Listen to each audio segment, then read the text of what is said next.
Obviously, we had a little bit of fog earlier. That fog bank is still lurking off the coastline. If you live near the coast and you look east, you'll see it, especially over southern Maine. You can see it on satellite. So this fog bank will be back tonight. You know how it is. It lurks off the coast, and then about evening, sunset, it comes right back in. Current temperatures in the upper 70s and low 80s. Caribou the winter at 83 degrees right now, 79 in Augusta, 80 in Waterville. Pretty mild day once we get the sunshine going. It warmed up quickly. And it's not hot, but it's warmish for sure, with dew points in the upper 50s and low 60s. So we've got a little bit of humidity in the air, and that will actually only increase as we head through the weekend and into next week. So it feels more and more like summer. Hour by hour forecast tonight, quiet. Notice that fog bank rolling back in. It stays in place until mid-morning tomorrow on the coast. Burn that fog off, and then it's mostly sunny through the rest of tomorrow. Tomorrow afternoon is beautiful, upper 70s, low 80s. And then Sunday's a little bit warmer, but a little bit cloudier as well. An isolated mountain or foothill sprinkle possible Sunday afternoon, and then even warmer on Monday, perhaps into the mid-80s. Guys, at one point or another mid next week, we'll have to deal with what's left of Florence. We'll talk about that in a few minutes. All right, Keith, thanks. We're talking about Hurricane Florence and the damage it's causing around the Carolinas. Yeah, a Herman native who might be a familiar face to some of you around these parts is now at home in Wilmington and tells us more about Florence.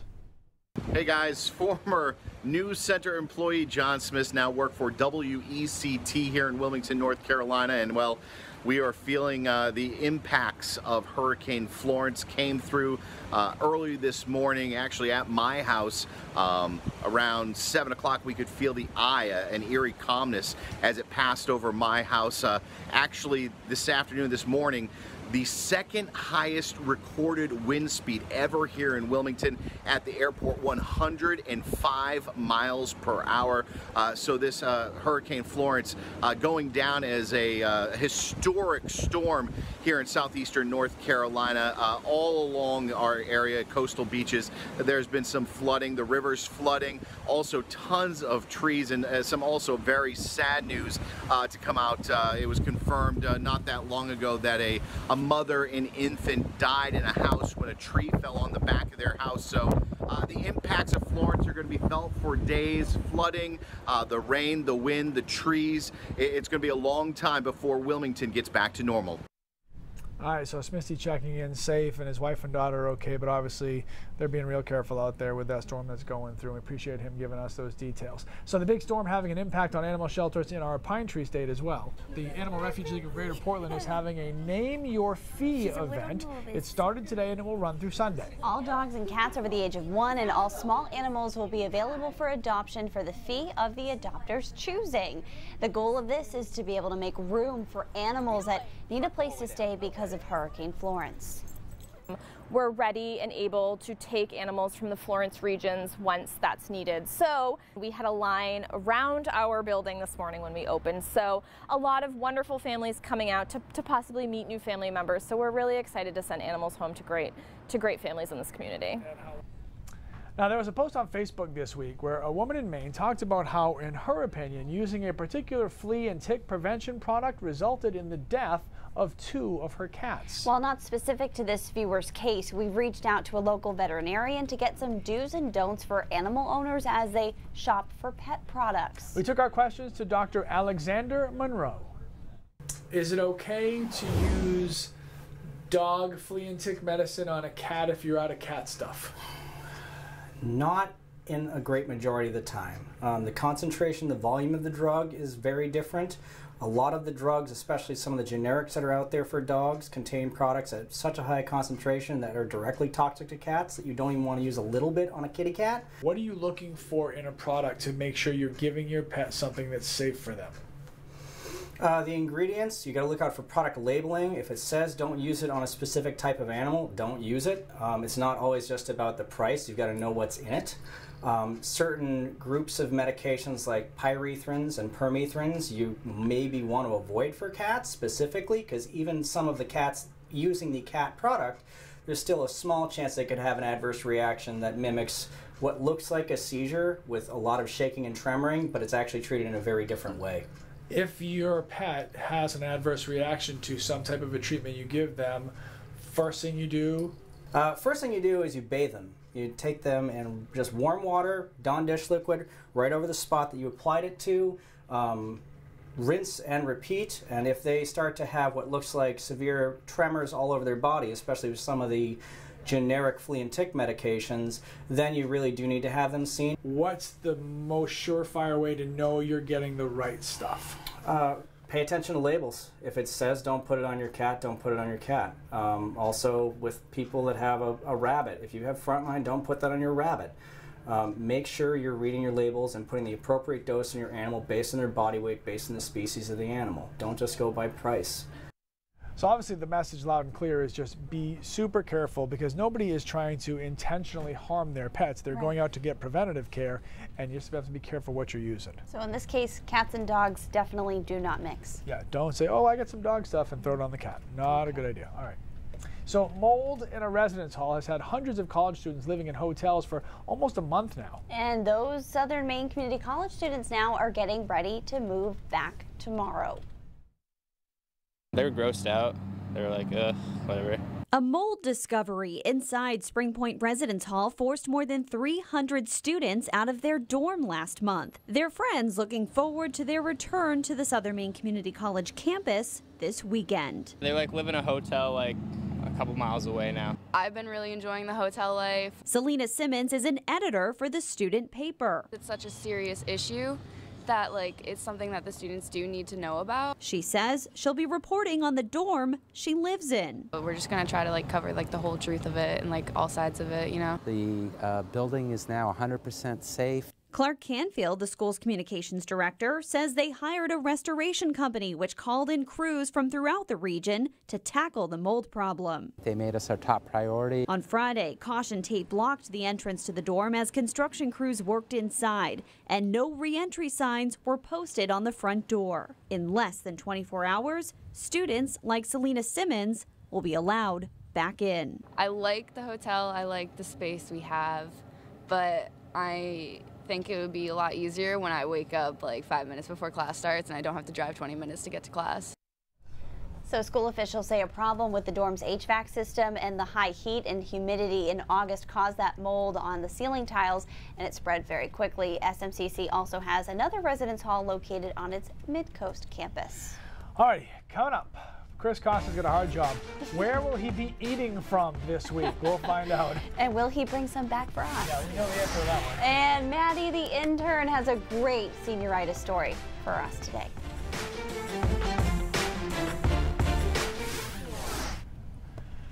Maddie, the intern. Maddie, are you watching? All right. We're so excited. Kids. How's everybody doing? Definitely Friday. Jesse says you have a stunning necklace. Oh my gosh, thanks, Jesse. I'm laughing because I Diane? Was afraid you all wouldn't like it. And Eddie. And Linda. Helen, Cheryl, David. Isn't that so funny? Thank you, Audrey. It's our pleasure. John, Denise, and Leo, and Barbara, Little and does Samantha, he know he's going to the Paul, vet. and Missy, and Janet, I and know. Elaine, and Kathleen, and Shirley. I think I got y'all. What's everybody doing this weekend? Anything fun? Anything fun? You know. Anything fun? I'm moving my son into the Spring Point campus dorm tomorrow. Yeah, you are. You are. So he'll that be you excited. are. What's up, Kate? So your son didn't do the hotel Say hi to my option. friend Kate. Hey, Kate. No, he chose to live with his brother. Okay, because there were options. Students did have options. Like an Right. email went out, and there was 3 options you could do, and. So he's going to get a refund for the housing that he paid for. Oh, great. Because he didn't take out the hotel. Good. He basically stayed at home. Good. So the student I did talk to today, Selena Simmons, she would have loved to just stay home and commute from home, but her home is in New Hampshire, 2 hours so away. you So can't do she's that. like, yeah. yeah. Okay. Oh yeah, we're going What's to the up, Peacock. John? Oh look, it's intern Maddie. Maddie, we love your story Everybody today. We're laughed so much. excited. Not gonna lie, it made me stressed a little bit. Brought me back. You know what I mean? No, because it was so long ago for me that I don't even. We didn't have paper back He's like, then, no, I so- don't know what you mean. I don't. Kate, I love the orange heart. Obviously. What would you like us to do? Sit or stand? Fine. do that way. Levantense. Sientense, no, Sientense? Levantense? Levantense means stand up, right? See, I don't remember school. How about Sheket Bavakasha?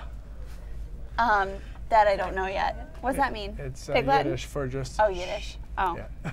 Well, now you're making me schwitz.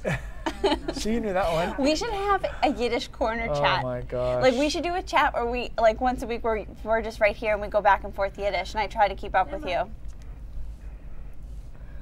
I bet you I don't know as much as you do. I hope not. I bet my life.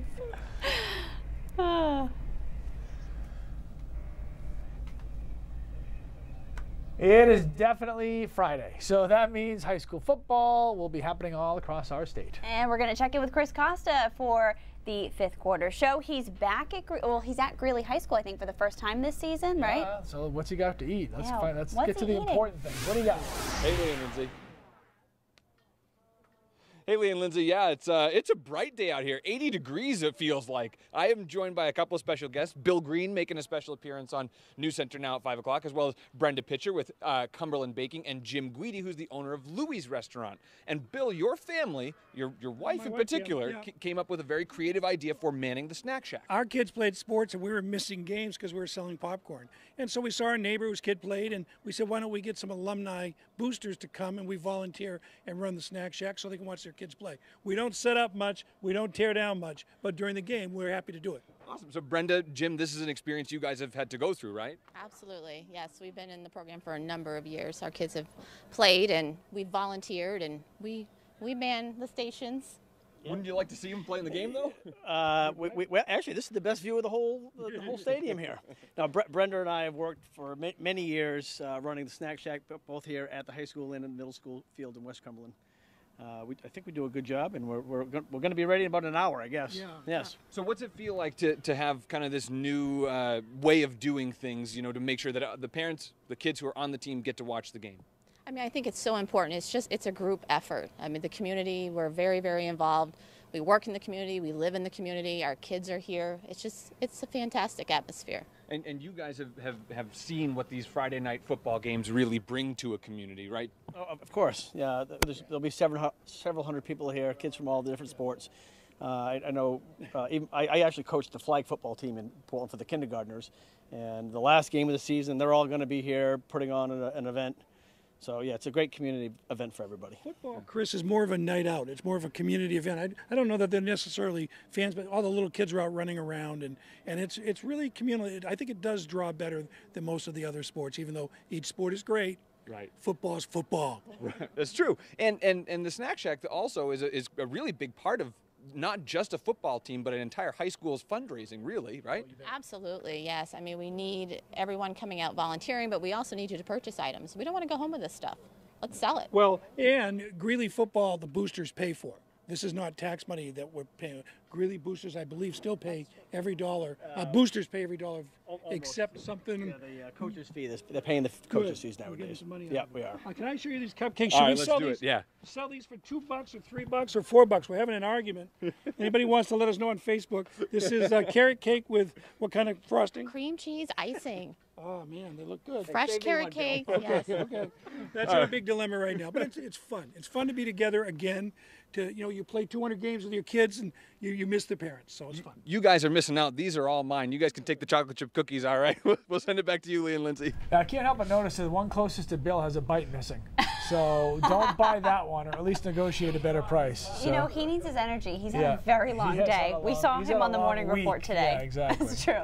All right, coming up, we're going back to college for syllabus week. And Keith's been working hard today as well on a little bit of homework. We'll have his forecast.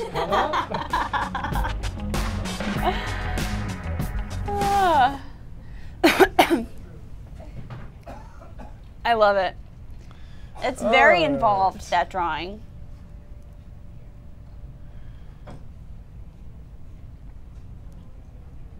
Hey, Heidi. Yeah, thank you. We're very happy that Smithy was able to join us from North Carolina. So John Smith, for those of you who've been watching News Center long enough, was a sports anchor with us for a long time.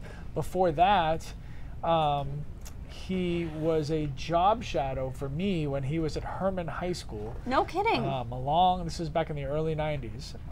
And he was a job shadow and said, I want to be on TV someday, Mr. Goldberg. And he was just back home recently visiting. Yeah, his parents are still here and they watch us religiously. So Mr. and Mrs. Smith, good to see you. And John's wife is from the North Berwick area. So there's all kinds of family around here. So it's good to see him and his daughter Caroline and his wife Allie, that they're doing well. So, and that they're safe. And as of last I talked with him, they hadn't even lost power yet. Yeah. And I think he said that his house is one of a very few that hasn't lost power.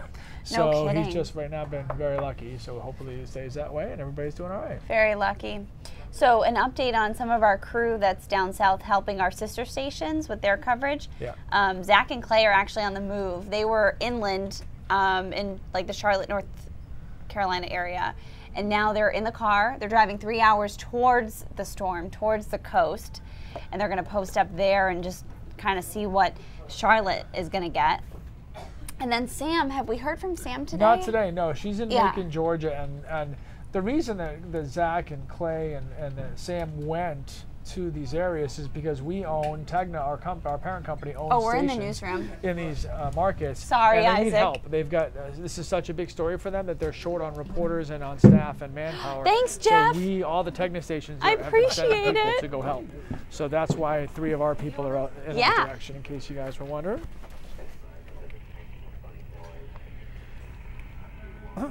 We're just ad-libbing, right? Yeah, it's just the tossed and Addy. Okay, do you want to start or do you want me to? No, you can start, and I'll just basically say, here you go. Yes, sir. Do I have to touch them? You want me to touch them? Yeah. There's, I don't want his feet germs. That's a new level of footsie. There's Purell right there.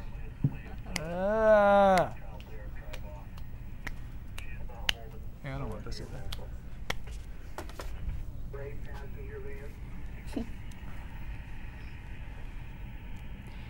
So obviously my story brought me to a college campus today, and it got me thinking, man, I really wish I could go back in time and just kind of like relive that college experience. Nope, not me. Luckily we have Maddie. That's why we have Maddie the intern. If you don't know about her yet, you're about to. We do this every single Friday. She's a senior. She's from Camden, and she's got some senioritis. Take a look. The day 3 years ago you thought would never come, well, it's here, and it's the biggest wake-up call of them all. My name is Madison Rayner, and I'm currently an intern at News Center, Maine. I'm a Mainer who's pursuing a journalism and legal studies double major at the University of Massachusetts in Amherst. I'm a TA, RA, and a member of Greek life here at UMass. It's my senior year. And like many of you who are currently in the last year of college, there is a lot going through my mind. This is Senioritis Stories. Syllabus week. The first week of school where everybody's just a little bit stressed, to say the least. We got this. You got this. I got this. We got this. Yeah. Going to class, dropping that class, picking up 2 more classes. It goes on and on and on. Picture this. It's the first class of the semester, and immediately once you sit down, your professor hands you an acre of dead trees, stapled together to seal your fate for the rest of the semester. Or does it? Every professor is different. Yeah, senior year. Instead of blindly following the syllabus, get to know your professor's teaching style. Do they actually use the textbook? Or can you save a couple $100 by finding the PDF online? Is that 8 a.m. lecture really worth giving up your beauty sleep? Syllabus week gives you the flexibility to pick and choose your schedule. You have the freedom to determine how your semester will go. As a senior, hopefully you've spent quality time with your advisor so you know which classes you have to take to graduate on time. And which ones you don't. My thoughts are with you if you have to take that 8 a.m. lecture. So here's my pro tips to surviving syllabus week, or really the first month of school. Don't completely disregard the syllabus, but keep in mind that professors do change course in the middle of the semester.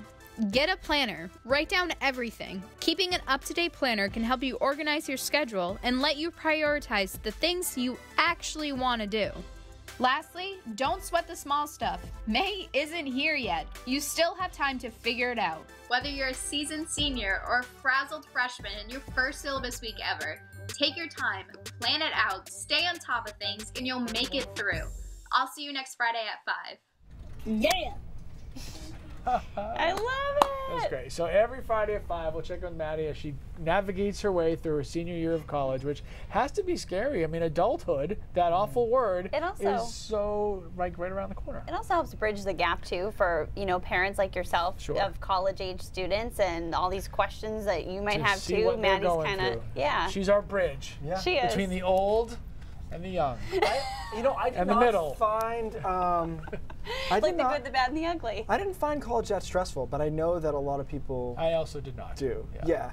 I think I knew the whole time that like actual life would be harder. Yeah, I couldn't wait to get working when I was in college. Really? Yes, I just couldn't wait to get working. That's what they say about. This is a hardworking crew. Yeah. Those two, not me. Those two. I'm just glad you said that. Yeah, because that's where I was going to. Your performance review, Lee and Lindsay, soon enough. They're like, Keith said you worked hard. He didn't say anything about himself. But all right, visible satellite, nice and clean today. We did have some fog that's lurking offshore, still right there, right off the coast. So that's going to move back in tonight, and the fog gets pretty thick in spots. Current temperatures, mid-upper 70s, still some low 80s. Caribou at 83 degrees. Aroostook County has been beautiful past couple of days, even when southern Maine had been socked into the clouds and fog. No issues there at all. That'll continue this weekend. So the hour-by-hour forecast shows that fog bank coming back onshore, and so tonight the fog's pretty thick along the coastline through early tomorrow morning. It probably takes until 9 or 10 a.m. to clear that fog out. After that, it's off to the races. Nice sunny afternoon on Saturday. Temperatures in the 70s through most of the day, but peaking around 80 to 81 later in the day. Go back down on Saturday night, another fog bank likely into Sunday morning. We burn that off. Sunday's a more humid day. It's a warmer day, but also a couple of showers around Sunday afternoon. I think the chances of getting one of these is 15%, something like that. Most of us are dry, and then we stay dry and warm into Monday, into the mid-80s. All right, let's have a look at Florence. Still doing its thing here, down to a tropical storm, but it was never about the wind, right? And so the storm surge is continuing, the flooding is continuing, about to break the all-time record in North Carolina for rainfall, and they still have a lot longer to go. So the flooding is going to be a slow process. Most of the gauges have the rivers cresting on Tuesday. So that's something to think about here. It's a slow burn kind of system. Potential additional rainfall on top of the 20 plus that's already fallen is up to 20 more inches in spots. So that's going to be a problem. Fayetteville, one of those spots, around 16 inches. Eventually, the system, Florence, does get picked up by the jet stream, and the jet stream pushes it into the northeast on Tuesday night, Wednesday. Guys, the question is how close it's going to be to Maine. If you look at the European model here, you can see that the big storm is right offshore. So it could come back onshore, much like a nor'easter. At this point, I'd plan for some rain Tuesday night, Wednesday. It's a matter of, is it a little rain or is it downpours with wind, and Keith gets to stand out in the rain. So we'll see what happens there. It's not going to be damaging, though. And then perhaps another preform up late next week back into the 80s. All right, you got to check this out. This is a cool picture I got from a good friend of mine, Caroline Lane. This is of her son, John, surfing at Scarborough Beach yesterday. Look at those waves. Yeah. The picture was by Sam Whitney, taken by, and I appreciate that Carolyn sent this to me. And look at John, Johnny Lane. He's a former varsity club kid, by the way. John Lane. I would print that and I would frame that. That is such an awesome picture. Right here in Little Old School. Looks like Hawaii. It does. But it's Scarborough, and the water is green and not blue. But besides that, there you go. There you go. All right, a lot more coming up on News Center Maine at 5:30, including police are still on the lookout for an escapee they call a career criminal. This is not the first time, though, Arnold Freeman Nash has escaped from custody, and we're going to see if police have any leads on where he might be. We'll also check in with News Center's Cameron O'Brien. She'll have the latest on the gas explosions down in Massachusetts. All right, stay with us. Raindrops when we come back. Yeah, that was crazy. About this time yesterday, we were just getting word of what was happening in the North Andover, Lawrence areas, the otherwise known as the Merrimack Valley of northern Mass, and wild stuff. One of our former teammates, Christina Rex, was evacuated from her home, and she got called into work.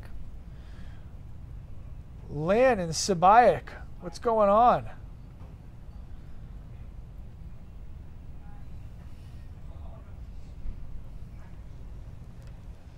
I love how she put the pronouncer in there. Yeah, I know. That's because I was going to ask, so she got way ahead of that one. Lynn, that was a good pronouncer. Yeah, no, of course. That's great, and I will make sure that Keith sees this as well.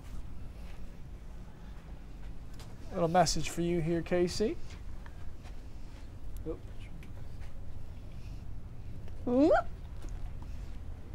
yeah. Yeah, it was good. It was a good talk. Did with the Union of Concerned Scientists. Did that talk again recently.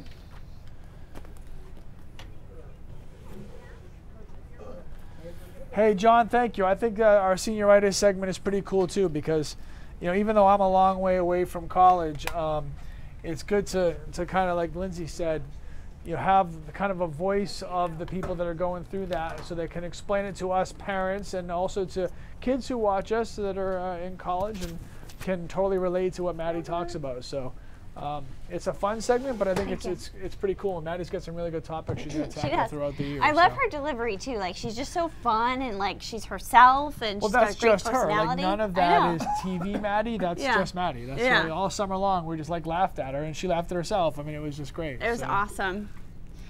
She's gonna be a star. Yes, which is so good. You know, if she ends up working here, she'll be like 30, and we'll still call her intern. Yeah, no, she'll be Maddie the intern forever. Yeah, that's true. She'll be on the network. Something to think about. Anchoring with Lester Holt. I'm Maddie the intern. Yeah. Good evening, I'm Lester Holt, and I'm Maddie the intern. Tonight. Maddie the intern's tracking Hurricane Florence. Exactly. Maddie, what's the latest? We were talking about. Okay, never mind. You gonna go first out of this? Huh? You want to take it? Yeah, I'll set it up. I like the little hurricane icons. Thank you. Yeah. All right, so this morning I got an email from a lawyer that I've worked with. This is typically not a good thing, but she had a weather question. Yeah, I know. I didn't sue anyone this week. Weather question, and she said, how come hurricanes move in the opposite direction from most of our weather in the United States, right? Normally it goes from west to east, and yet these hurricanes come in an opposite direction. And I thought that's a really good question. So the answer is that most of these obviously start in the tropics, hence why they're tropical systems. And so at that latitude, there is no jet stream. There's just trade winds. So everything is kind of, you go down there, right? There's a couple thunderstorms, then you're floating all in different directions. So the trade winds are the only thing that move weather in that part of the world. So the trade winds go the opposite direction, east to west. That pushes the storm towards the United States. The thing that gets it curved northward, and they almost always curve north, right, is the Coriolis effect. It's the Earth spinning on its axis. So it's that whole thing, you may have learned this in high school or college at some point. If you tried to hit a target from Colorado and you went straight up, you couldn't aim straight. You'd have to aim to the left because the Earth is spinning. And for your cannonball to land in the right spot, so to speak, you'd have to take that into account, the spinning of the Earth. So what happens now is you're spinning this storm northward. Now, once it gets towards Florida, now we're playing with mid-latitude weather systems. So you've got the jet stream that's now moving from west to east, the current of air. You've got high pressure systems, low pressure systems. These don't really exist down in the tropics. So once it gets into our weather system, then its path is determined by the path of least resistance. So it's like water. So in this case, there was a big high. It can't go through that, it goes under it. There was a low here, it can't go through it, it goes over it. And so eventually it gets pinballed around. But the general path is trade winds, Coriolis effect, then synoptically our weather. I'm willing to fall on this could be a really ignorant question. Yep. But why don't any of these form in the Pacific and come in from the other side? Basically because you still have the trade winds prevailing, and the other problem in the Pacific is the water is very cold here, so you will get storms that curve up in that direction, but then the water's too cold, they die out, and they're not going to slingshot back to the United States. But that's not an ignorant question. And is this the equator? Yeah, so, well, the equator's down here. This is the path of the storm. Gotcha. But he needs a bigger board. Yeah, I know. Yeah. Can I expense that? Don't encourage him. Can you make it to scale next time? Nobody touch this. I'm going to gloss it and save it, okay? All right, guys. Have an awesome weekend. News Center 5:30 coming up next. The vision of you drawing it to scale. All right, guys. Have a great life weekend. Size. Oh my God.